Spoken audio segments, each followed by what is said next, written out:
Everyone, गैसीय प्रावस्था वाले chapter की बात हम निरंतर करते आ रहे हैं। आज हम क्रांतिक स्थिरांकों के बारे में चर्चा करेंगे। क्रांतिक स्थिरांक में क्रांतिक ताप, क्रांतिक दाब और क्रांतिक आयतन शामिल है। यूं मान लीजिए कि अगर किसी गैस के दाब में वृद्धि की जाती है तो अणु पास पास आते हैं और अणुओं के मध्य आकर्षण बल प्रबल होते जाते हैं। इसके साथ ही ताप को भी कम करना पड़ेगा, तो ताप घटाते जाएंगे और दाब बढ़ाते जाएंगे तो एक ऐसी अवस्था आएगी जहां गैस द्रव में परिवर्तित हो जाएगी। तो किसी गैस के द्रवीकरण के लिए ताप और दाब दोनों महत्वपूर्ण बिंदु है। इसमें भी ताप ज्यादा महत्वपूर्ण है। वो इसलिए है कि अगर आप दाब को वायुमंडलीय दाब रखो, यानी वायुमंडलीय दाब पर किसी गैस को केवल ताप में कमी करके ही द्रव में परिवर्तित कर सकते हो, लेकिन वायुमंडलीय ताप पर केवल दाब बढ़ाकर किसी गैस को द्रवित नहीं किया जा सकता। अब यूं मान लीजिए कि जैसे किसी गैस को द्रवित करना है तो दाब बढ़ाना है, लेकिन साथ में ताप कम करना है। तो प्रत्येक गैस के लिए ताप का एक न्यूनतम स्तर होता है। उस ताप से कम ताप पर या उस ताप पर रखते हुए लगातार हम दाब बढ़ाएंगे तो किसी न किसी दाब पर गैस द्रवित हो जाएगी। तो केवल दाब बढ़ाने से काम नहीं चलेगा। दाब बढ़ाने के साथ गैस को, जो प्रत्येक गैस के लिए एक निश्चित ताप होता है, भाई दाब बढ़ाने के साथ साथ ये निश्चित ताप या इससे कम ताप पर काम कीजिए, यानी दाब बढ़ाइए, तब गैस द्रवित होगी। यदि उस निर्धारित ताप से थोड़ा सा भी ताप आपने उच्च रख दिया तो फिर आप दाब कितना ही बढ़ा दीजिए, फिर गैस द्रवित नहीं होगी। तो उस न्यूनतम या निर्धारित ताप को हम उस गैस का क्रांतिक ताप कहते हैं। तो कुल मिलाकर वह न्यूनतम ताप जिसके ऊपर, यानी उससे थोड़ा सा भी ताप ऊपर रख दिया तो फिर दाब आप जिंदगी भर ही बढ़ाते रहो, गैस द्रवित नहीं होगी। तो वह न्यूनतम ताप जिसके ऊपर गैस द्रवित नहीं की जा सकती, चाहे दाब कितना ही बढ़ा दिया जाए, क्रांतिक ताप कहलाता है और इसको TC से प्रदर्शित करते हैं। तो जिन गैसों के क्रांतिक ताप उच्च होते हैं उन्हें आसानी से द्रवित किया जा सकता है। जिन गैसों के क्रांतिक ताप कम होते हैं उनको द्रवित करने में कठिनाई आती है। जैसे सल्फर डाइऑक्साइड गैस का क्रांतिक ताप 430 केल्विन है और अपन जानते हैं कि वायुमंडल में कभी इतने से ज्यादा टेम्परेचर होता नहीं है, टेम्परेचर इससे कम ही होता है। तो सल्फर डाइऑक्साइड को कहीं भी रखेंगे तो वो 430 केल्विन ताप से कम ताप पर ही होगी, तो यानी अपने क्रांतिक ताप से कम पर ही होगी। तो केवल आपको दाब बढ़ाने की आवश्यकता है और दाब बढ़ाकर ही उसको आप द्रवित कर सकते हैं। अब मेथेन गैस जिसका क्रांतिक ताप मात्र 190 केल्विन होता है, तो वायुमंडल में किसी भी मौसम में किसी भी स्थान का ताप 190 केल्विन से अधिक ही होता है। तो पहले मेथेन को द्रवित करने के लिए जिस स्थान पर भी या जिस उपकरण में भी आप इसको द्रवित कर रहे हो वहां का ताप आपको 190 केल्विन तक घटाना पड़ेगा। उसके बाद आप दाब बढ़ाकर इसको द्रवित कर पाओगे। तो मेथेन का क्रांतिक ताप कम है, इसलिए पहले आपको मेथेन को इसके क्रांतिक ताप तक, यानी कम ताप तक ताप को ले जाना पड़ेगा, घटाना पड़ेगा, जो एक आसान कार्य नहीं है। और उसके बाद फिर आप दाब बढ़ाकर इसको द्रवित कर सकते हो। सल्फर डाइऑक्साइड का क्रांतिक ताप अधिक है 430, और जहां भी आप इसको द्रवित करोगे उस जगह का ताप 430 से कम ही रहेगा। तो सल्फर डाइऑक्साइड को केवल दाब बढ़ाकर ही द्रवित कर सकते हो।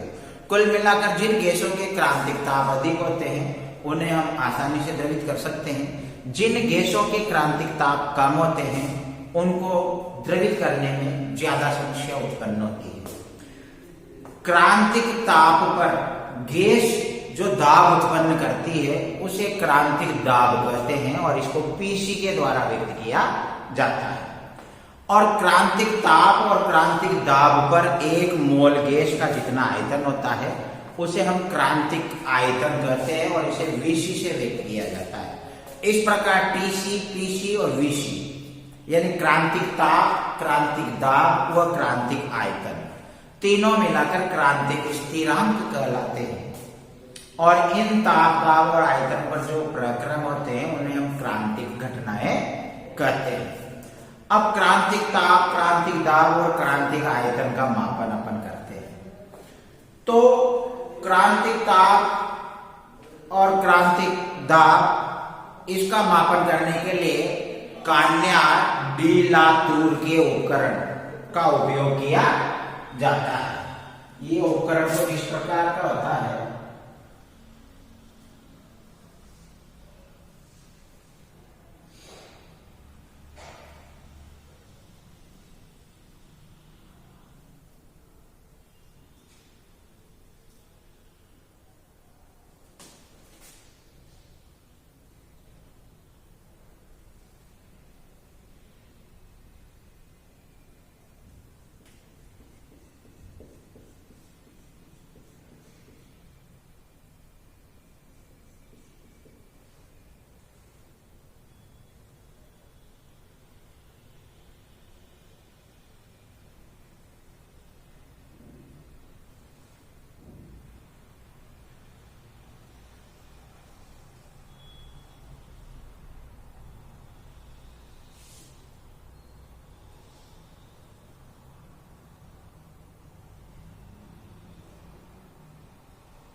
ये उपकरण होता है कान्यार डी लातूर का।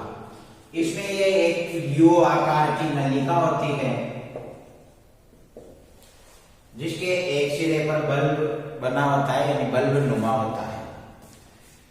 इस नली में हम पारा भर देते हैं और पारे के ऊपर वायु होती है। ये इस सिरे को अपन ब्लॉक कर देंगे।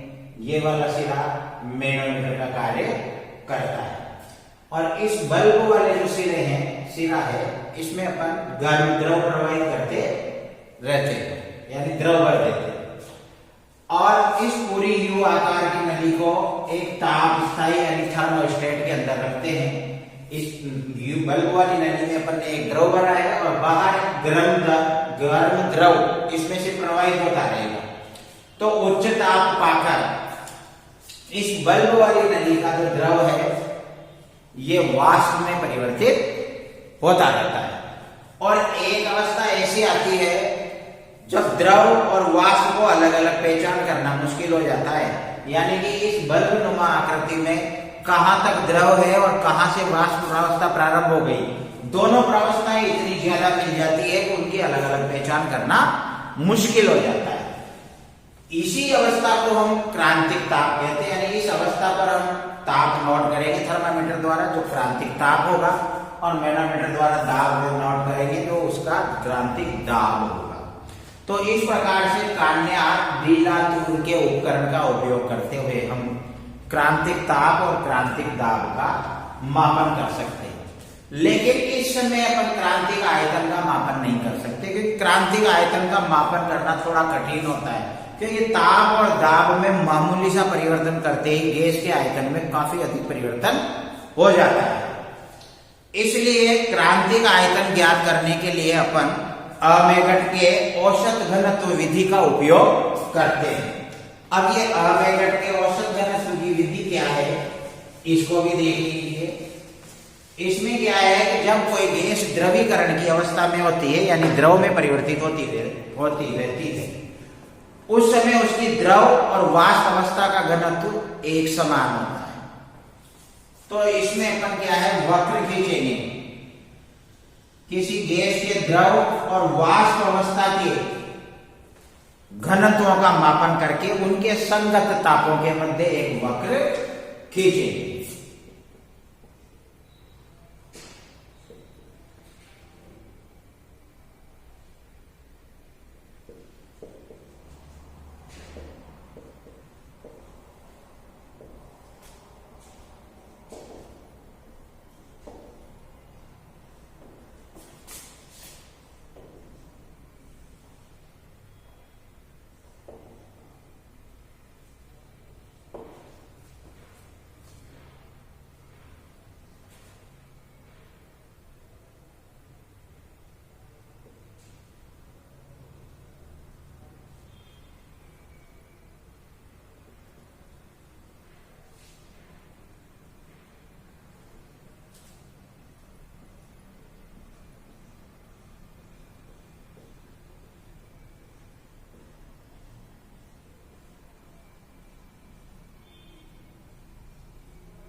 तो इस प्रकार से ये द्रव अवस्था का घनत्व और ताप के मध्य वक्र है, और ये उसकी वाष्प अवस्था के घनत्व और ताप के मध्य वक्र है। दोनों वक्र परस्पर इनके उच्चतम बिंदु C पर मिल रहे हैं। तो इस C के संगत ताप इसका क्रांतिक ताप होगा, और इसके संगत घनत्व इसका क्रांतिक घनत्व होगा। लेकिन ये जो बिंदु C है ये तीक्ष्ण यानी तीखा नहीं होता। भाई तीखा होता तो उसका ऊपर ही ऊपर किसी ने के संगत ताप और घनत्व ज्ञात कर लेते, बल्कि ये थोड़ा चपटा होता है। तो C पर वास्तविक स्थिति का पता लगाना थोड़ा कठिन होता है। तो इसके लिए अपन को सरल रेखीय व्यास के नियम का उपयोग करते हैं।